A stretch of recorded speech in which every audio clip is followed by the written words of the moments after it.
Yes.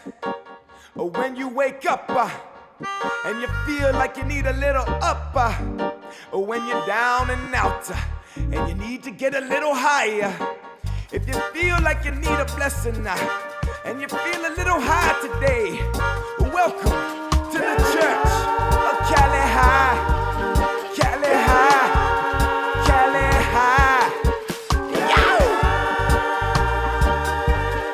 Welcome to Cali High, episode 42. This week our guest is Chiah Rodriques of River Txai Farms, Arcanna Flowers, and Mendocino Generations.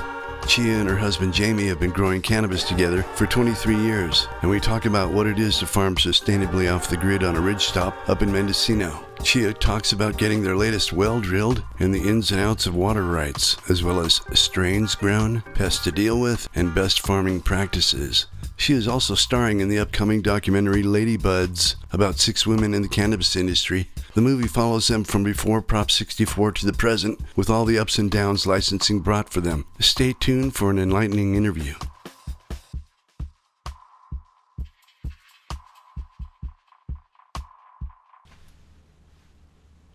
Good morning, this is Cali High, and we are blessed to be here with Chiah Rodriques of Arcanna Farms this morning. Good morning. How are you, Chiah? Good morning. I'm good. Thanks for having me. Yeah, it was a pleasure. You know, you and your husband Jamie have been growing for 22 years, right?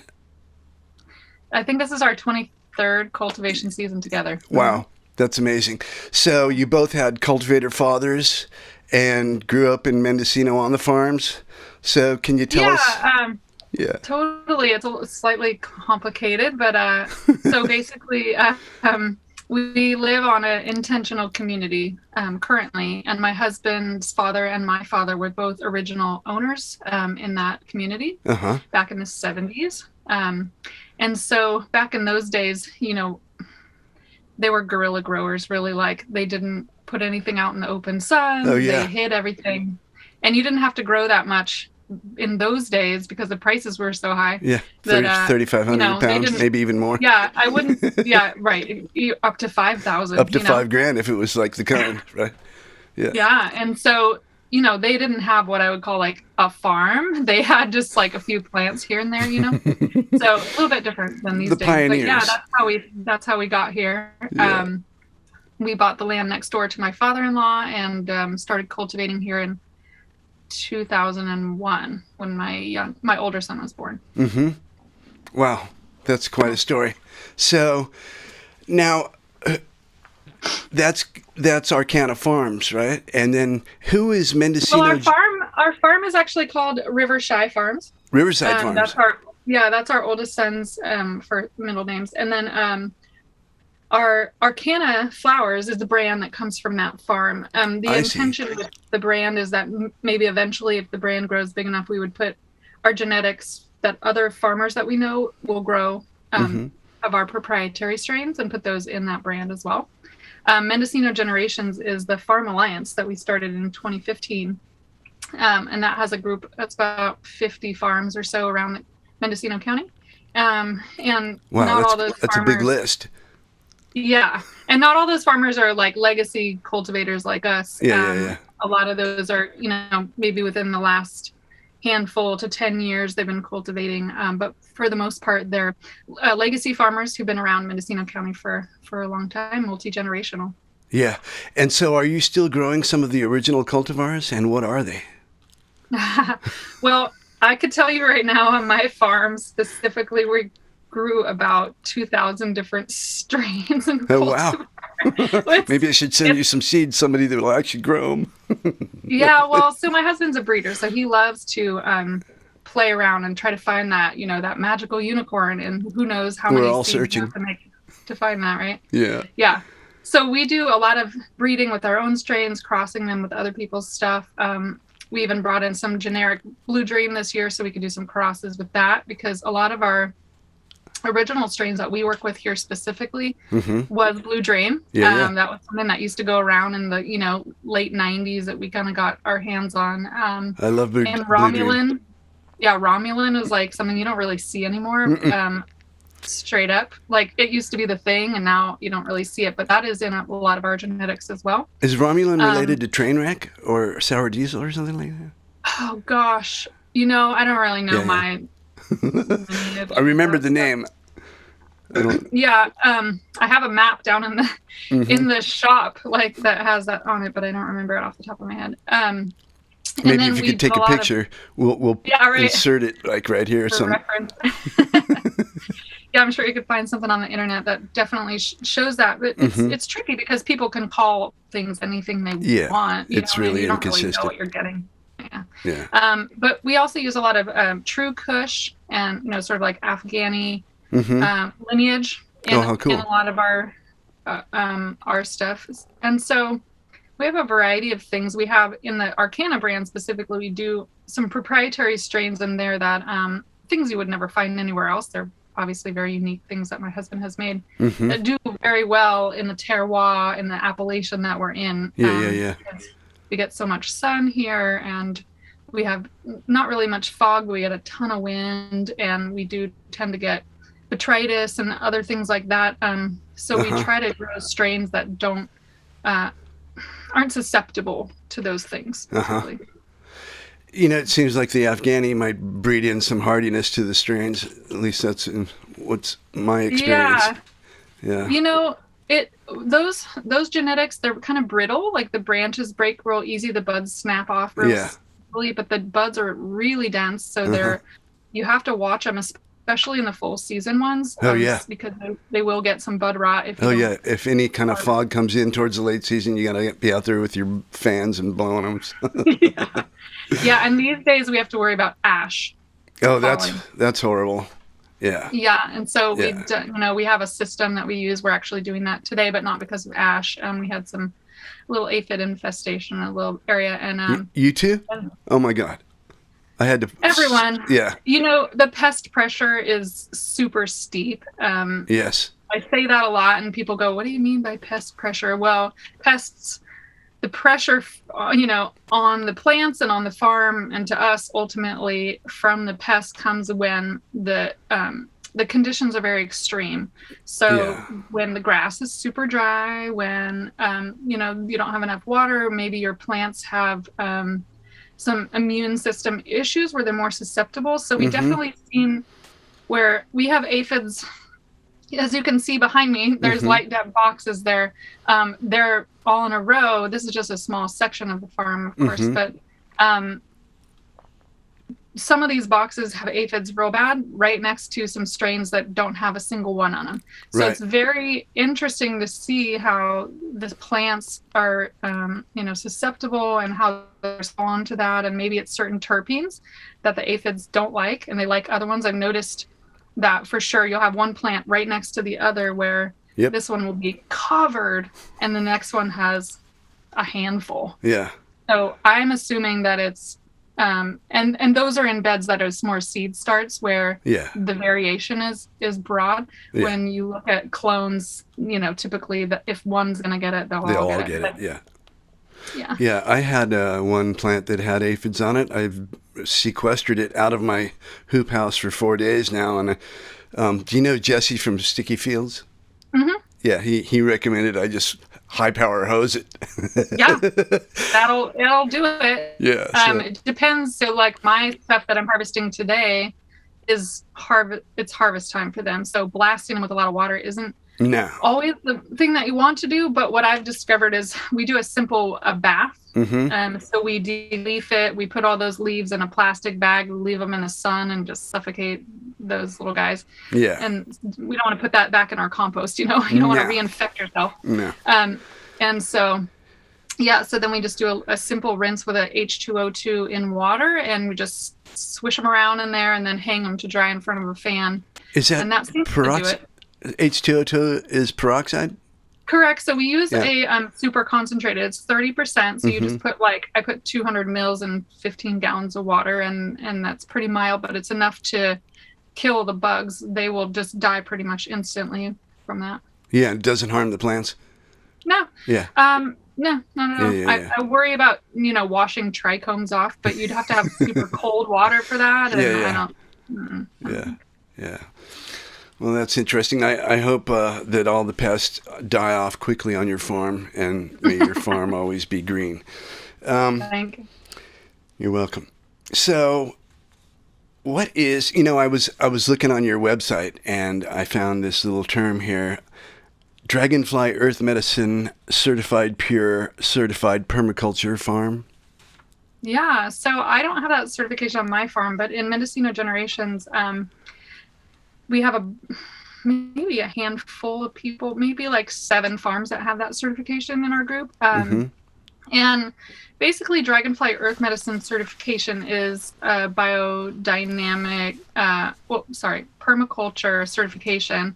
And the reason why we haven't done it specifically is because you have to write a really long essay. My husband just can't get around to writing an essay ever. Well, I'd be glad to help you. Ex-English teacher here. But they keep asking us, why don't you guys do this? I'm like, oh, okay, someday we'll get to it. But basically it's, there's some very specific things that you need to do to qualify first. And it's a little tricky because of the modern day farming practices. Sometimes you need to use things that you might not fit into their certification, which is like a tractor, which I think they did reduce the that as a qualification because of the diesel. Because of the diesel fuel, right? Yeah. Well, what about an electric tractor? I guess they don't make them yet, right? Yeah, I wish. That would be cool. Maybe our upgrade will be a Tesla tractor. But yeah, so so little things like that we do implement on our farm that don't quite fit into that. So we'll see. We do have chickens and we have worms and we do our own composting. We try to make our a lot of our own soil. We have our farm is a 10K, so it's a lot of square footage to try to make soil, but we do a lot of hugelkultur, which is a term you'll see around, which is a German farming technique where basically you layer like logs and then you put wood chips and compost and newspaper even and straw, and then you just keep making garden lasagna, and you just layer and layer and layer, and every time you just keep adding more stuff on top throughout the season, and especially in the winter, and that produces a nice area for the microbiology to live and creates nice healthy soil. And so we do a combination of hugelkultur, native soil, and boxes on my farm. So there's a little bit of issues there with pots. They don't particularly like pots in that certification, but I think it's a great thing, especially because our whole mission with Arcanna flowers on my farm specifically, and most of the farmers in Mendocino Generations, and really the regulations force you to grow beyond organic because the testing is so rigorous. Absolutely. You have a very narrow spectrum of products you can use and things like that, and you have to be cautious even about the gloves you wear when you're trimming. It comes down to that. So it's really forcing people to look at all their inputs, all the things that they use on their farm, and that cannabis comes out obviously quite clean because we have the most rigorous regulations around testing than any agricultural product. Yeah, down to the billionth instead of the millionth. Yeah. So, is that who determines the actual certification? It almost sounds Native American. There are a couple that started this. I think they're in Oregon, and they have farms all over, not just cannabis. It's a certification for herbs, vegetables, everything. And they make a lot of products too. They make incense and teas and inputs for the farm. They make soil inputs and nutrients and things like that as well. Oh, interesting. Yeah, they have an interesting website. You can go look at it. There's a lot of information and a list of the farmers. So when you see that little green Dragonfly Earth Medicine certified sticker on a side of a bottle of a jar of cannabis or whatever, those people have gone through that process, which is, you have a visit on your farm, you write these essays, you make sure that you're complying with all the things. I don't really know about the ongoing what you're supposed to do to keep the certification alive, but someday I'll find out. But yeah, we do have have a bunch of farms in the group that are doing that, and very unique, amazing farmers are doing some really cool breeding projects and other things too, not just growing cannabis. Yeah. They're looking at the broad spectrum using, for instance, one of our farmers at Cosmic Forces, Mario, he is doing a lot of comfrey. It grows really well on his land. And so he harvests just a ton of it, layers it in his compost. He has so much, and he makes different kinds of soils based on what he has on the farm, which is the ideal thing. You want to be, reusing what you can when you can back into your own inputs. And they have ducks too, don't they? Oh yeah, he does. Yeah, Instagram then, I guess. Yeah. He has geese and ducks, and I check him out every once in a while. Very interesting farm. So, what strains are you currently growing that you're actually marketing? So in our brand, we're putting the True Barrymore. So it's playing homage to Drew Barrymore. Yes. Which is kind of fun. It gets some notoriety. It didn't escape me. Yeah. And that's a True Kush cross. Is it? Yeah. Yeah.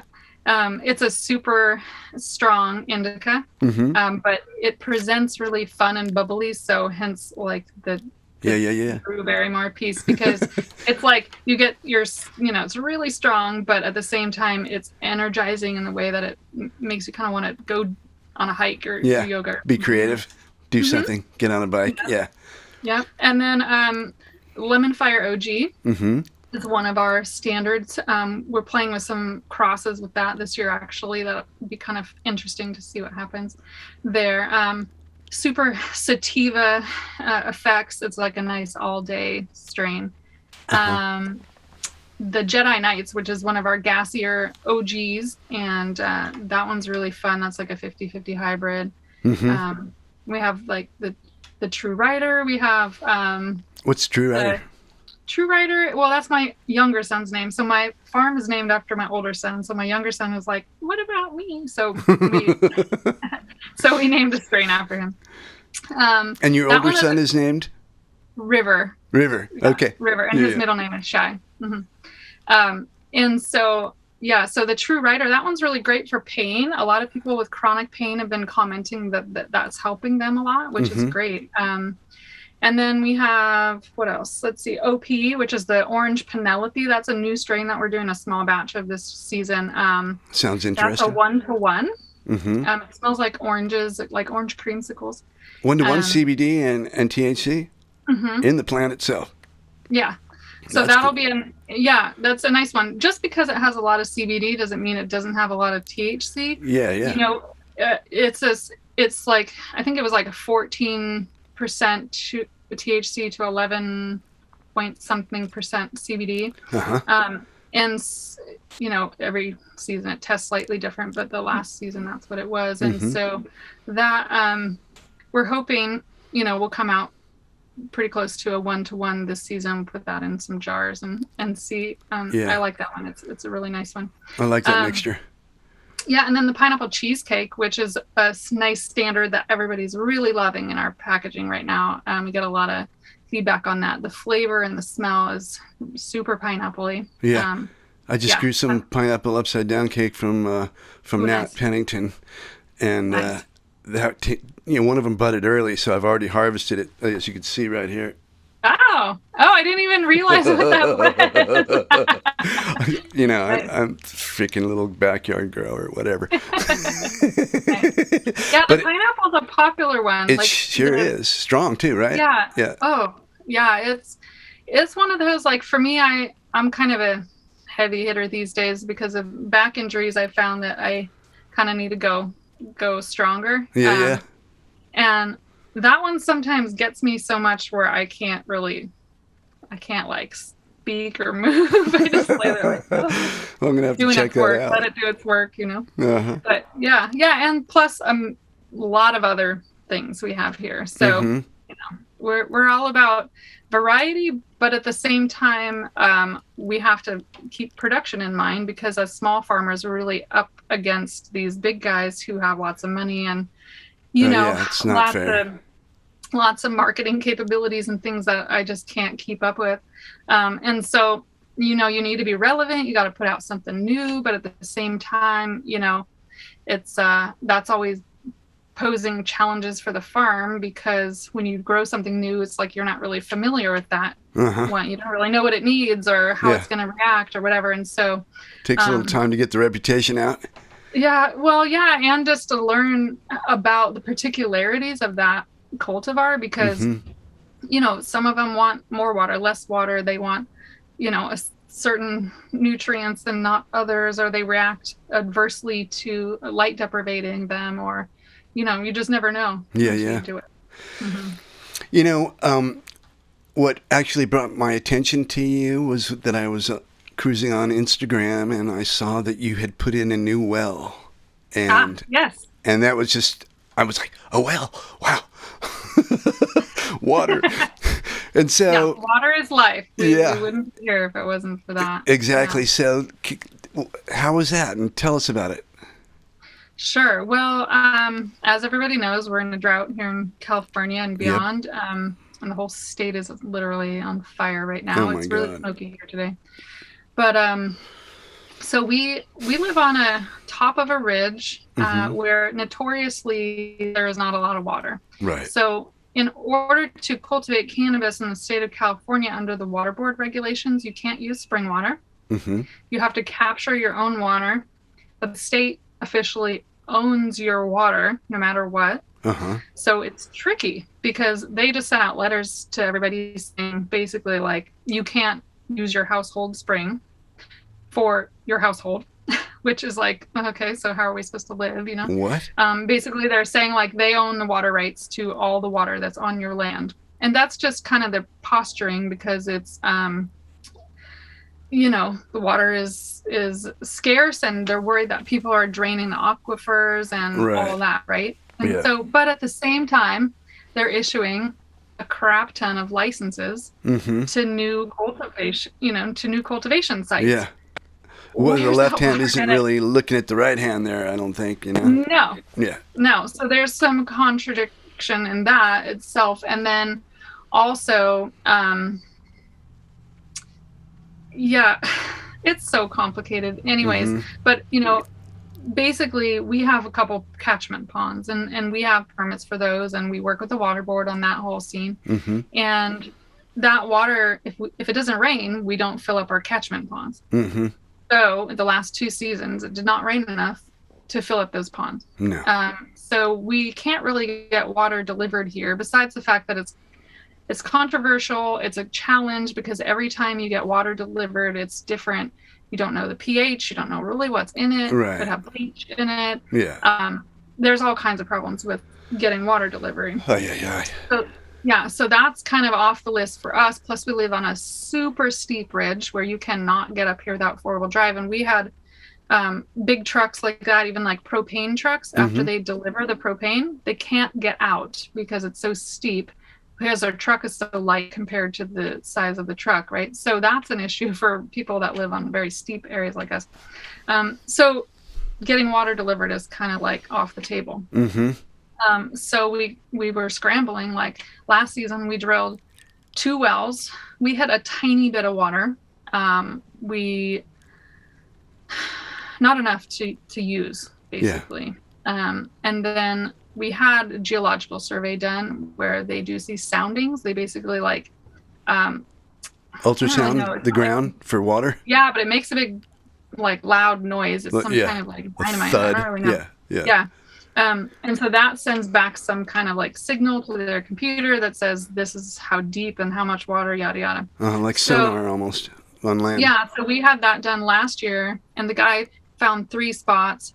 We drilled 2 of them, and so then this year we got on the waiting list. There's a 2-year waiting list to get a well drilled around here, from what I understand from most of the well drilling companies. Oh my really God. Long.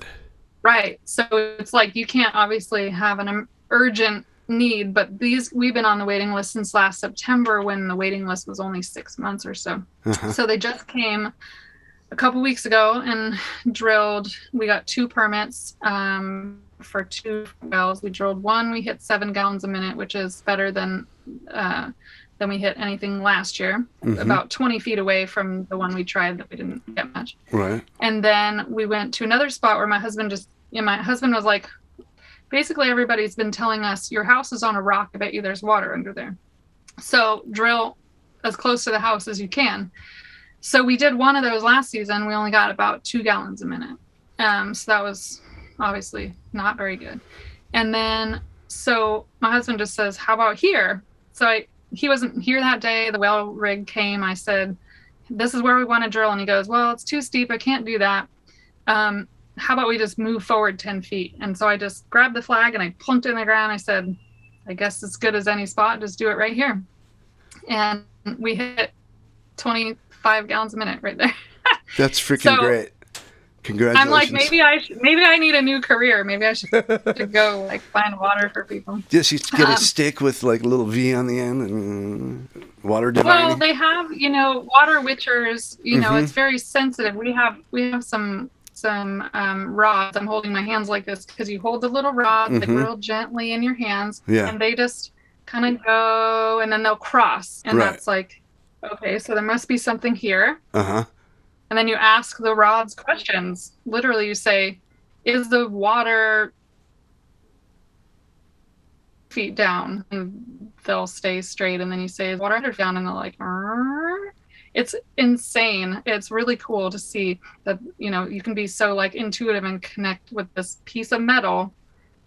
And it'll tell you what's where. And I've seen it done. It's kind of unbelievable. But yeah, it seems to work, right? Yeah. It does. So anyways, we hit that water, which literally we're all just crying in tears because this is a life changer for us. Yeah, that's so amazing. Yeah. It was pretty amazing. So we've been basically pumping out of that well and utilizing that water. How was the water? For the farm, and the pH is good. I mean, we haven't had it tested officially. Which actually today I just got water bottle samplers from the lab. So I'm going to fill those up and send those in. So we'll know more.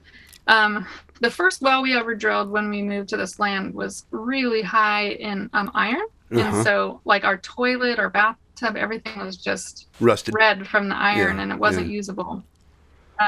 So we'll see. Hopefully this is good. So far it seems fine. It just, the pH was like 7.2. So it's a little high, so we have to adjust that when we utilize it. Which is pretty standard for any water you utilize. You gotta balance it. Oh yeah, I got 8.2 up here out of my faucet.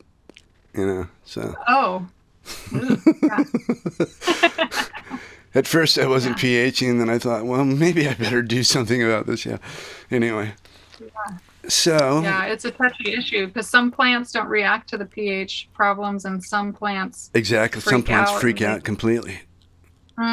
So it's a touchy thing, and we're trying to constantly balance the soil in other ways too, the microbiology. Yeah. And the nutrients and the minerals and everything. Nematodes. And so it's. No, we don't really do a lot of nematodes. I mean, we have in the past. I'm sure they're in there still, but I just tried some.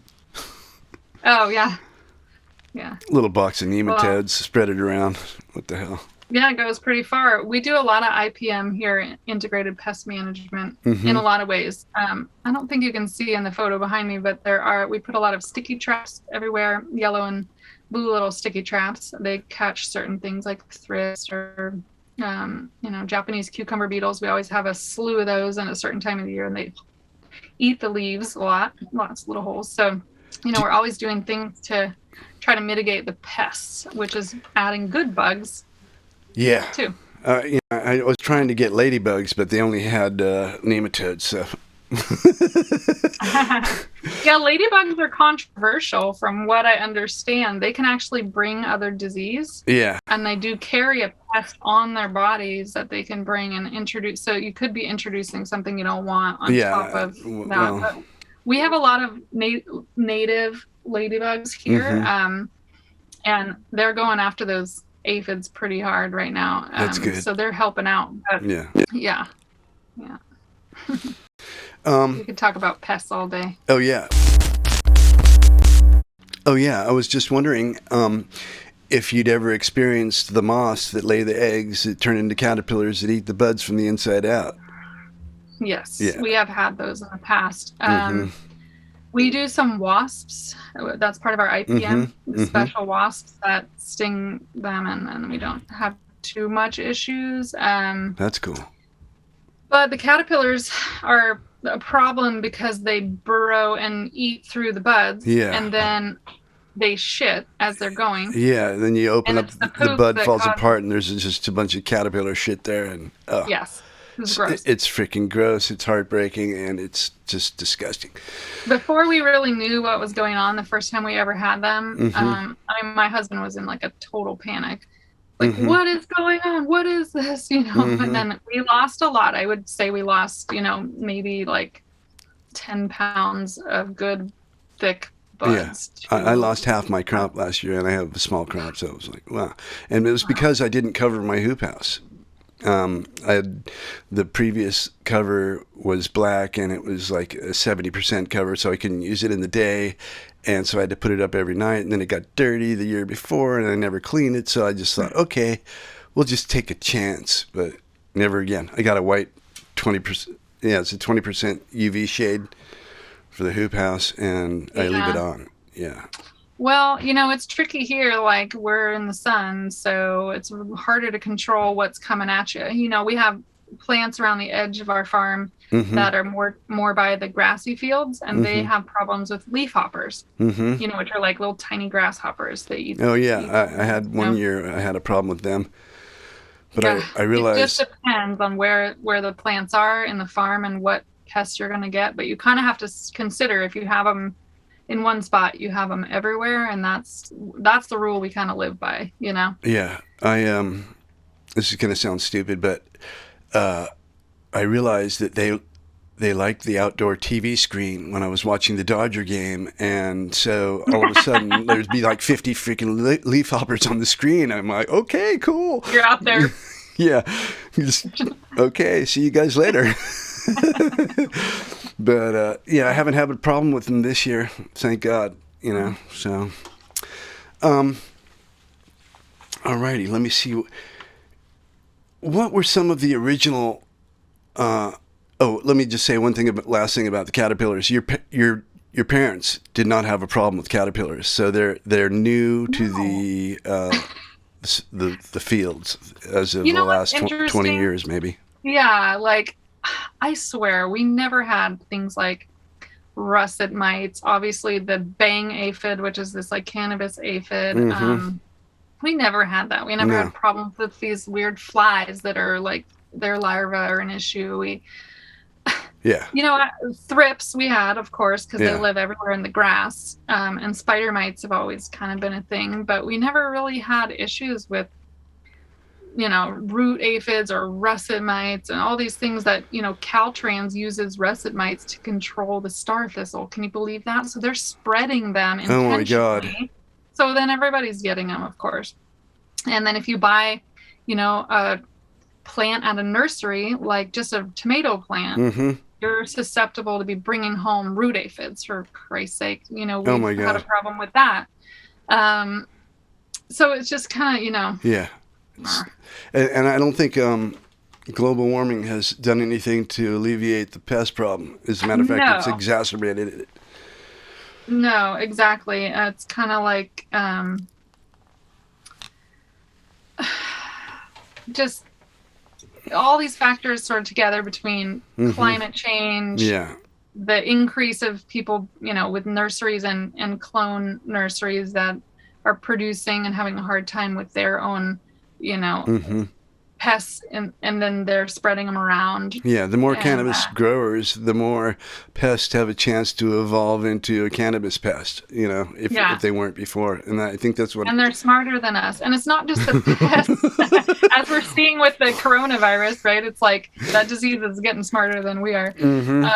And so also things like fusarium is a big problem. What? Fusarium.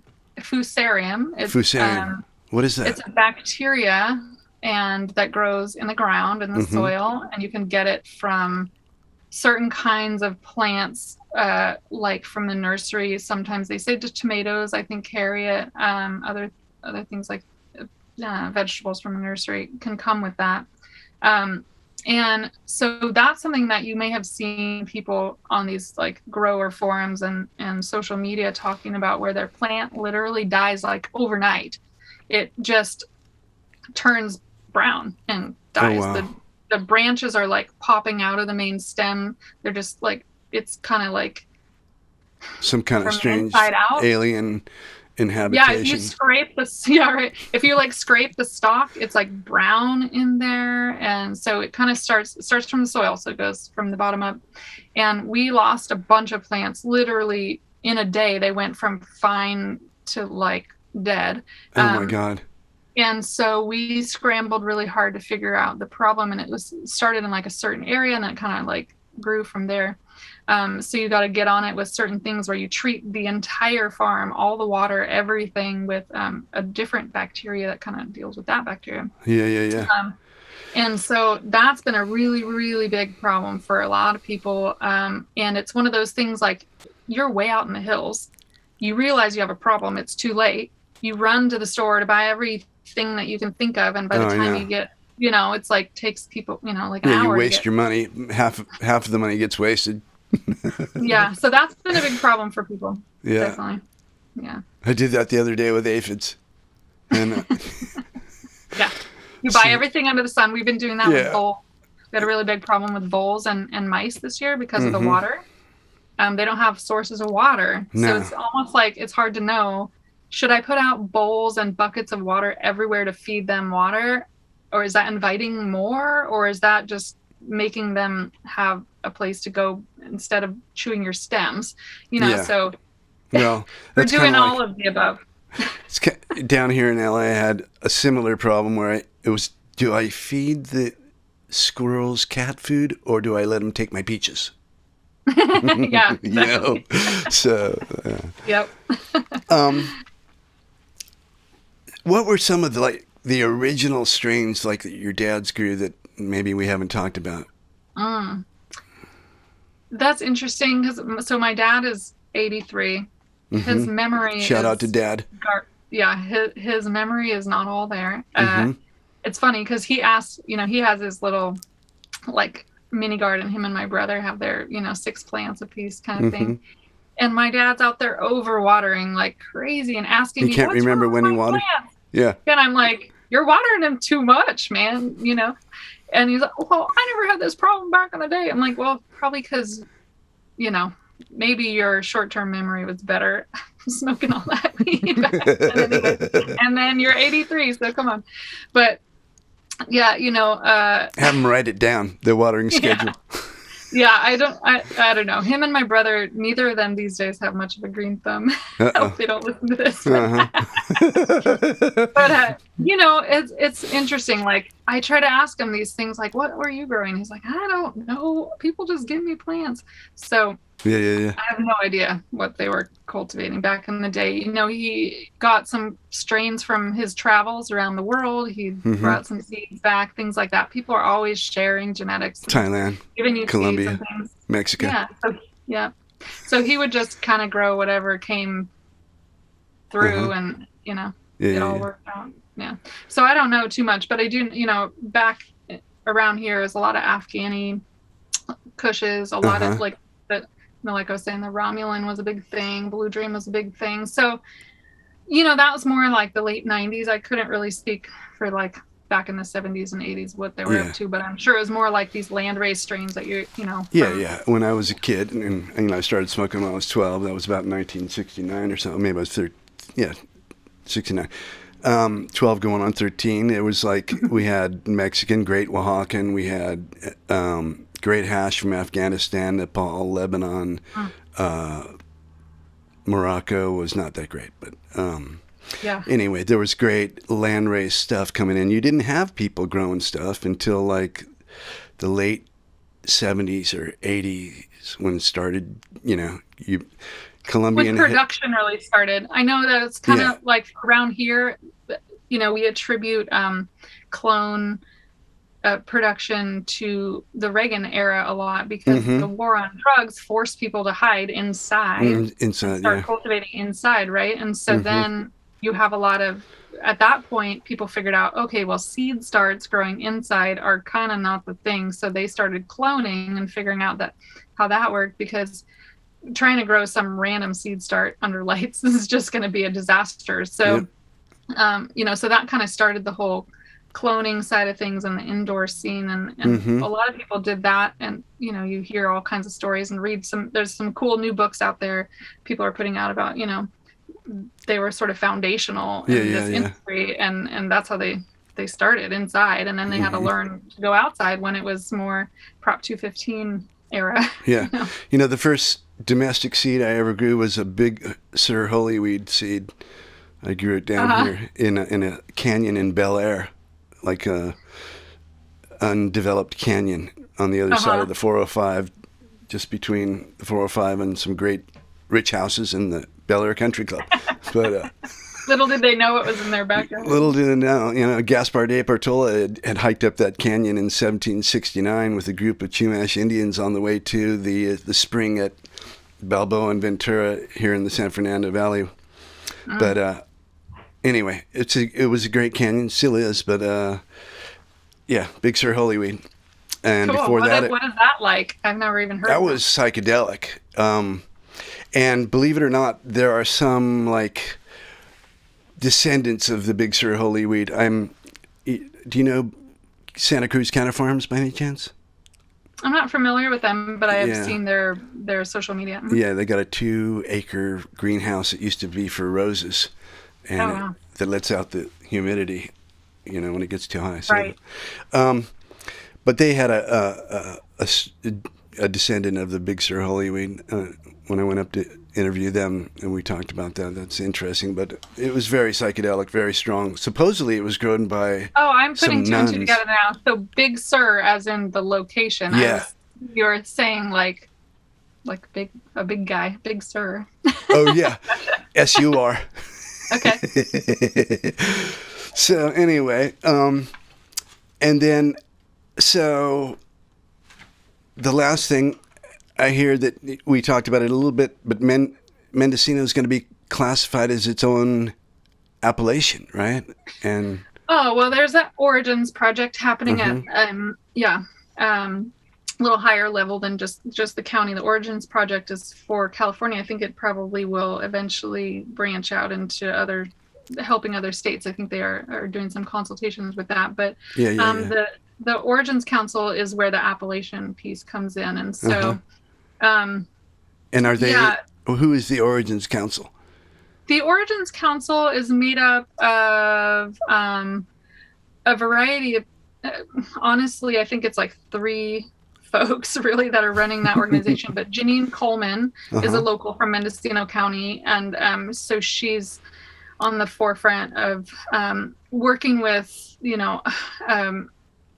with the government agencies to kind of get that normalized into the into regulation it's like this is really important and to help them understand why, because it's just like with wine or cheese and things that are grown in specific regions. You cannot call champagne unless it's from Champagne, right? So Bordeaux, similar kind Burgundy. of thing with cannabis. Yeah. And so I think that project is going to help us, especially with when things open up to interstate, that we will gain more notoriety. Right now, I don't think the consumer base understands the importance of appellations. They're not going to choose a cannabis in a jar because of where it's grown for the most part. I think that Emerald Triangle, of course, has some notoriety. We put Mendocino County on our stuff because it's important, I think, that they understand we are a legacy cultivating county. We're a legacy farm.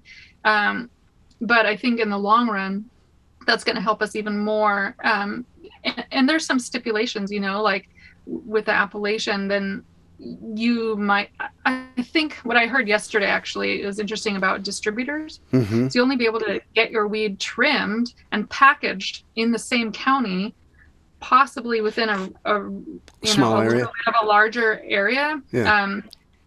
Which makes me nervous because honestly, every distributor in Mendocino County, I've worked with most of them, they're awful. I don't want them packaging my product. I don't want them trimming my weed. Like, nah. And so who the hell right came there, up with that idea? That's that made me a little nervous because I feel like the distributors that are really doing a good job are few and far between. The rest of these guys are in it for the money. Oh yeah, they don't care about us. They don't care about our farm. They don't really care about our weed. They just are in it for the money. And so, both distributors that I use that have been the best for me are in Sonoma County. So I'm hoping that piece of the puzzle is broadened a little further so that people can have choices in which processing and distribution and manufacturing they can use to maintain the appellation status. Yeah, otherwise Mendocino Generations is going to have to make its own distribution company. Oh boy, I don't even want to go there. So, is there anything I haven't asked you that you want to tell us about your farm or what's going on? And Sure. Well, one thing that we haven't mentioned is the Ladybuds documentary, which is coming out in the U.S. We have our premiere here in a couple weeks in L.A., and then the main premiere in California and the United States is down in Marin in October. A movie? Yeah. So Ladybuds is a film about 6 women in the cannabis industry that kind of a broad spectrum from cultivator, manufacturer, dispensary owner, activist.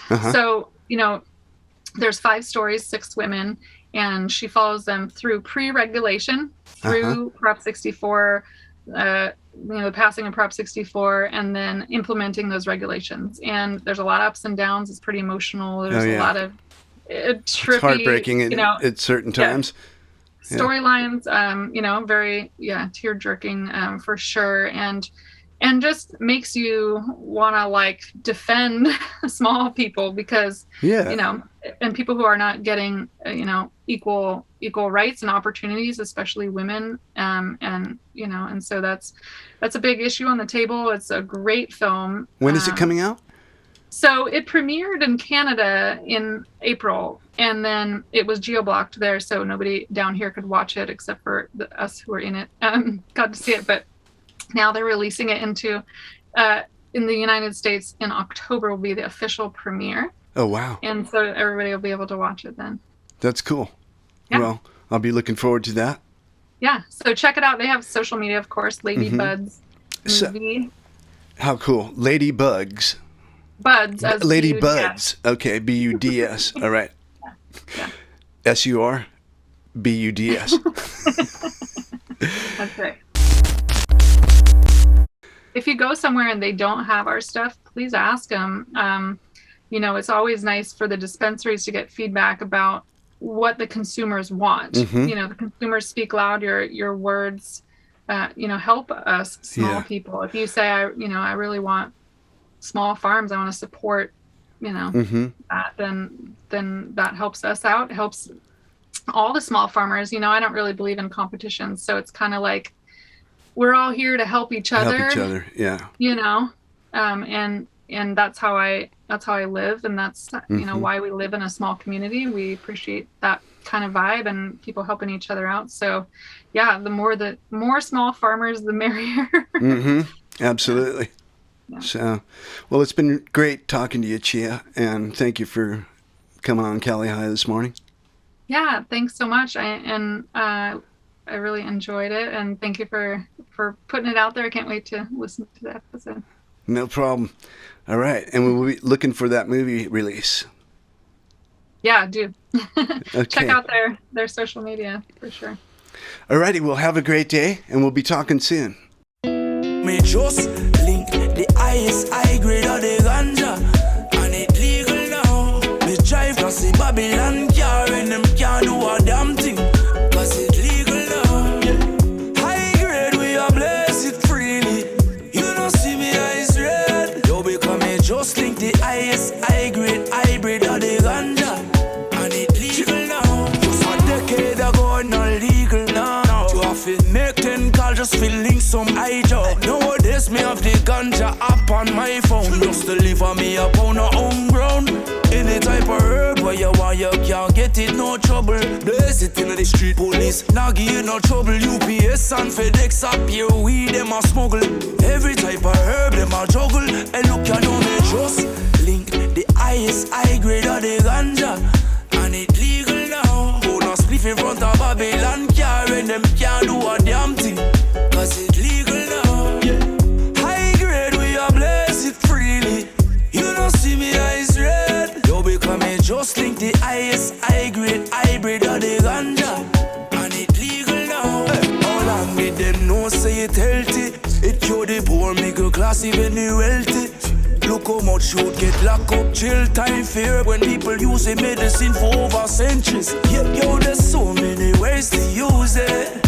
Natural so you can't abuse it. Well, if you have grades abundant, want give me a job, well, you know, say me can't refuse it. Just link the highest high grade of the ganja, and it legal now. Me drive past the Babylon car, and them can't do a damn thing, cause it legal now. High grade we a blaze it freely. You don't see me eyes red. Yo, because me just link the highest high grade hybrid of the ganja, and it legal now. Alaska, Nevada, Oregon, California, Washington, Maine District of Columbia, Massachusetts, Colorado, it born ya. Everywhere it legal, me love ya. That I just see US alone, but it's a worldwide thing. Like Jamaica with the music, beer vibes it a bring. It up a lift when me wanna spliff, take a whiff. Me just link a couple pound of the gift. You can ride on me, just get the high grade boom jar, yeah, from up a